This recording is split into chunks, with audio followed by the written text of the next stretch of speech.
Music, a tradition as old as human history, and more than likely older. Throughout time, music has been used as a way to express oneself and to make people feel emotions on a deeper level. I have always been curious about what the mindset of a band is, and wondered why they decided to make music in the first place. Enter King Cat. This psychedelic rock band from Hartville, Ohio, is a motley crew of 4 individuals. Nate on keyboard and vocals, Nick on drums, Jared on bass, and Jesse on guitar. I was lucky enough to sit down with the band to learn more about their history, why they started playing, some of the highs and lows of making music, and a surprising deep dive into community and its impact on not just music, but art as a whole. This is King Cat. After sitting down and making introductions with the band, one of the first questions I asked was one that I was personally most curious about. Why did they start a band? What happened was basically I had been doing music and Nick had been doing music separately, and we both had very long careers in music before the band, and it's kind of where this guy comes into the picture. Yeah. So I just recently graduated from film school, and I had a cinematography project, and I was talking to Nate about it, and I wanted to do something music related, get some audio, do a multicam setup of like him playing guitar or something.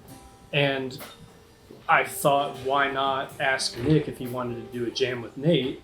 And I was like, yo, maybe we could get this thing going, and it's just for a project, doesn't have to turn into anything, but it ended up turning into where we are today. Good time. Yeah. Me and Nate started playing a little bit. Started jamming all the time. We went out to a bar in North Canton and did a little live open jam that they were doing. Both of us went up and just played a little bit. It went pretty well. Yeah, at that open jam, Jared and Jesse were there. So we were all just kind of hanging out, and I was just filming things and taking pictures and whatnot.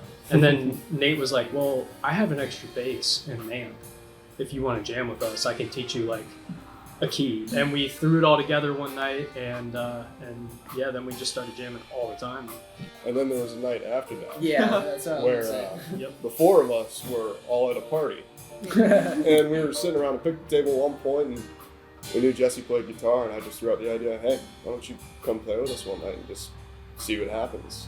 Then we just kind of got together, I think it was like a week after, and we call it the Holy Night now, because when we played, it was... Everything it was like one of those moments where it all just... Everything meshed. Sense. That was like the first time any of us had like jammed with someone else and felt it. Yeah. Where it wasn't someone else's music, it was just like, this is something we actually just Organic. made. And we ended up adapting it best actually into one of our longest songs called Under the Trees of Thunder, because after we recorded it, we went and we laid under those trees for the rest of the night. And for a solid 3 hours. we just kept listening back to what we just played. It was still one of the best nights all of our lives, I think. Yeah. The most influential nights. We just it really was a turning point in our careers. We all just knew at the moment, just like, we were listening back to the jams, and like we were having these heartfelt conversations and crying, and it was storming out, and everything was just perfect.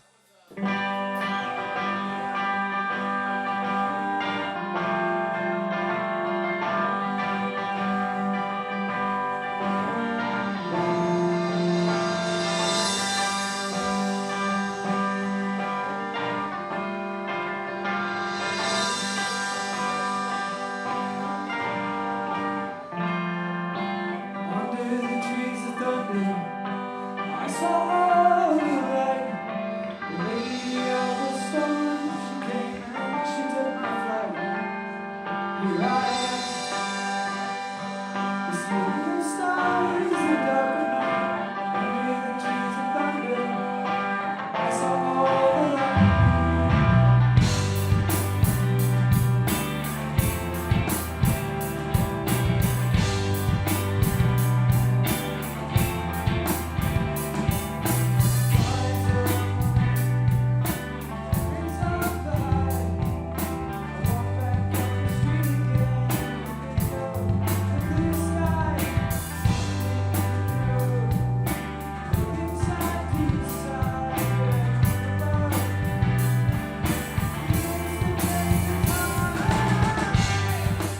After making what would become Under the Trees of Thunder, the band would discover one of the hardships of making music. You can't always recreate these one-of-a-kind moments. Something that I thought was really crazy is like we came back like a week after that, and we tried to do it again, and it just was like not as good. Yeah. It was really weird. Like we came back and we tried to do it, and it was like weird and It's just uncomfortable. how it's now we have always to work. been after that. Like, we'll play something on recording, we'll listen to it after we just jammed it organically, and we'll listen back and Yeah. okay, let's try to do that again, and we just never It's- reach that point again. We get close. I think that's probably the most special part, though. It's just like, The organic yeah, nature. like the, and that's just like history between all of us. I feel like. And that's how relationships are. Yeah. You know, it's not always going to be sparks and really cool moments. You know, you're gonna see something, try to recreate it. It might not work. It might work. You know. Yeah. And it's really just about capturing it when it happens. That is how a lot of our songs come to fruition. Oh, that's pretty much I mean, yeah. it's usually a jam, or someone comes with some lyrics or some chord changes, And we jam off of and we it. go off of that, and next thing you know, we just wrote a song in one night. Yeah. It's really fun way of writing, I think. Yeah. It's very versus- satisfactory. As time went on, the four would begin to practice more and more, gradually settling down into Nick's garage, turning it into their practice space.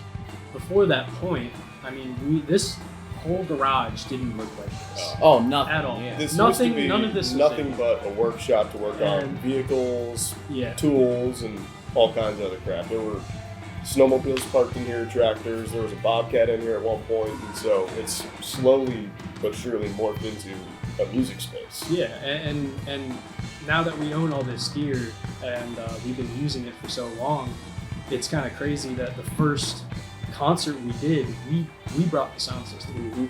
We Yeah. brought everything.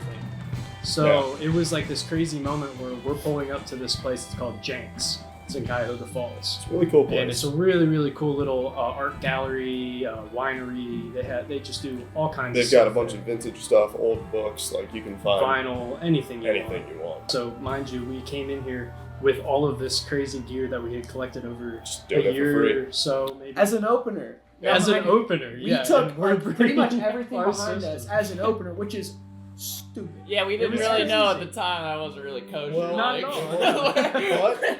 But while it was kind of like, what the hell are we doing? At the same time, it got us that good push. Oh, Very yeah, to get us yeah. out there because the other bands we played with, they recognized that and they were like, "Hey, you guys are like, Yeah. cool."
This idea of bands recognizing one another for the work they do does not stop at just the bands.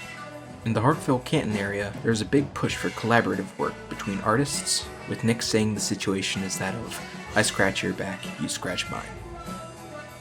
This is even shown in how I met this band, with my brother Benny having done promotional art for the band in the past.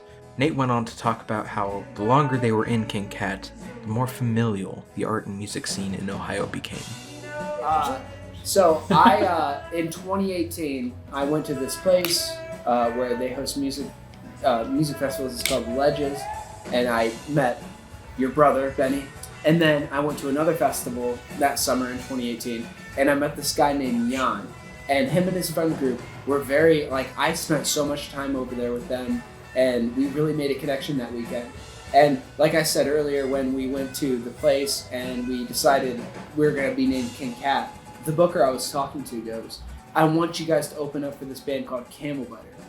And we looked up Camel Butter, and Jan was the guy who was the front man in that band. And like, so right away we were playing with people we already knew. So it was like, as uncomfortable as that first outing might have been at the Jenks building, we still, we felt sort of comfortable because me and Jesse at least had prior experience with one of the guys in the band. So it was like, we weren't feeling like, oh, you know, they're these rockers we have to go and, you know, impress and play really well for. It was just like, oh no, this is like a friend that we know. And that's all it's ever been. It's like, oh, we're playing with friends. When talking about this aspect of community between artists and creators here in Ohio, Nate mentions on how the art community in Ohio is different from popular places like LA or Nashville, and how it affects collaboration between artists. The difference between our scene and people in Nashville is that we have nothing to prove. We are in the middle of nowhere, and like, you know, you can make it big, I guess. You know, like plenty of groups have from Ohio, but like for the most part, it's like a fever dream for almost everyone. So we're all just like, we have nothing to lose, so we're just throwing it down. Yeah. You know, it's like the nihilistic way. It's not we have nothing to lose. I can't do anything. It's we have nothing to lose. Let's go hard. You know? Yeah, and I think that is like. That's most people that we play with. Exactly. And most, like, it's that drive of, you're not doing it because you're in California and you want to make it big, but you're doing it because it's an outlet. It's something everyone that we play with, we all have our own weekly jobs where we go in, we put in 40 hours a week and we're working. But then we do this afterwards when we have our time to, because it's something we're all passionate about. Yeah. It's something we have drive for. This is something I've thought about, because I've always called it more of a project than a band because of all the other mediums that we express our art through. You know, we're out here, we're making music videos, we're making artwork, we're bringing other people into this project beyond just the music. Yeah. It's become a lot more than just sounds, which is really cool to me. It's become visually appealing as well as, you know, mentally and physically, and it's very community based.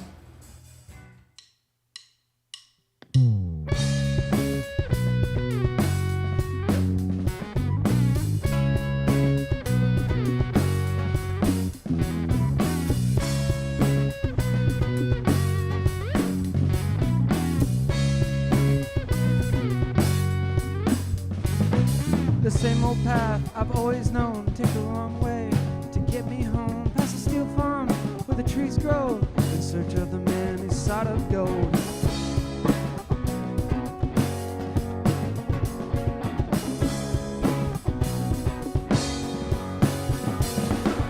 My stuff burned, now I'm out of light. It's this quality of King Cat that I found the most enlightening. As prior to sitting down with them, I had this belief that you start a band for one primary reason: to become famous. However, these four artists have helped to show me that there are those who create for the sake of creation and expression. That, much like traveling, the journey is better than the destination.